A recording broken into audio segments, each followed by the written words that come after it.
Sering kesel nggak sih internet nirkabel di rumah katanya kenceng tapi kok tiba-tiba lemot atau putus-putus? Tenang, Anda nggak sendirian. Nah, kali ini kita akan bedah tuntas alasan utamanya, biar Anda benar-benar paham apa sih yang sebenarnya terjadi sama koneksi internet di rumah. Oke, kita mulai dari yang paling dasar dulu ya. Internet kabel, kayak fiber optik itu, sifatnya fleksibel banget.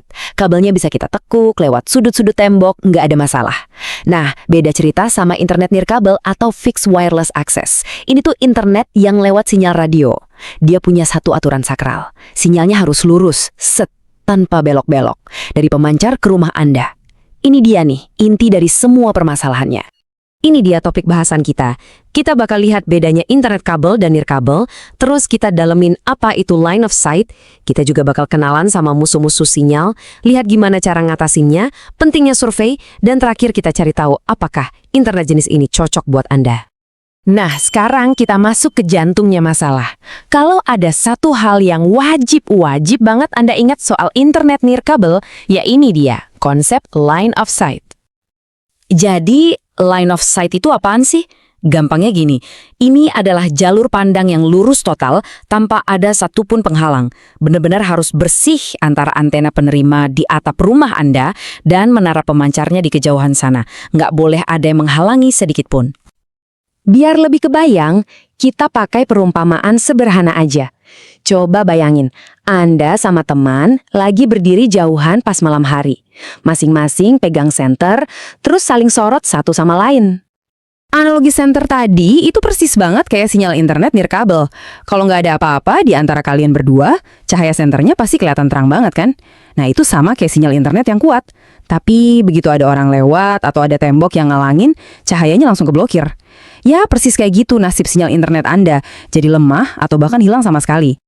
Terus, apa aja sih yang bisa jadi tembok atau penghalang buat sinyal internet kita ini? Yuk, kita kenali 3 musuh utamanya yang sering banget kita nggak sadar ada di sekitar kita. Musuh nomor 1, apalagi di daerah yang masih hijau, itu adalah pohon rimbun. Kenapa gitu?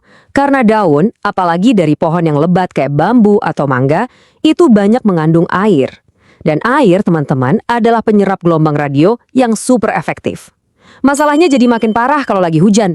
Daun yang basah kuyup itu jadi penghalang sinyal yang jauh lebih kuat lagi. Musuh berikutnya, ini biasanya di daerah perkotaan atau perumahan padat, adalah bangunan. Tembok beton dan kerangka baja itu susah banget ditembus sama sinyal frekuensi tinggi yang dipakai internet nirkabel. Jadi kalau rumah Anda posisinya di gang sempit dan dikepung rumah-rumah tinggi, ya kemungkinan besar sinyal bakal susah payah buat sampai. Dan musuh yang terakhir adalah kondisi geografis. Ingat aturan utama tadi? Sinyal itu jalannya lurus. Artinya dia nggak bisa belok atau melipir ngelewatin bukit. Kalau antara rumah Anda dan menara pemancar ada bukit atau gunung yang menjulang, ya sudah, wassalam. Pasti nggak akan ada sinyal sama sekali. Oke, setelah tahu semua masalahnya, pasti ada solusinya dong. Tentu ada. Sekarang yuk kita lihat gimana caranya para teknisi di lapangan mengakali musuh-musuh sinyal ini. Sebenarnya, teknisi itu punya 2 jurus utama. Yang pertama, meninggikan posisi antena penerima. Yang kedua, geser-geser cari titik pasang terbaik di sekitar atap rumah Anda. Nah, ini dia solusi paling andalan, pipa besi yang tinggi.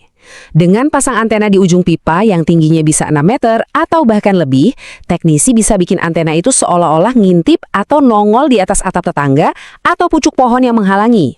Simpel tapi efektif banget buat dapetin line of sight yang bersih.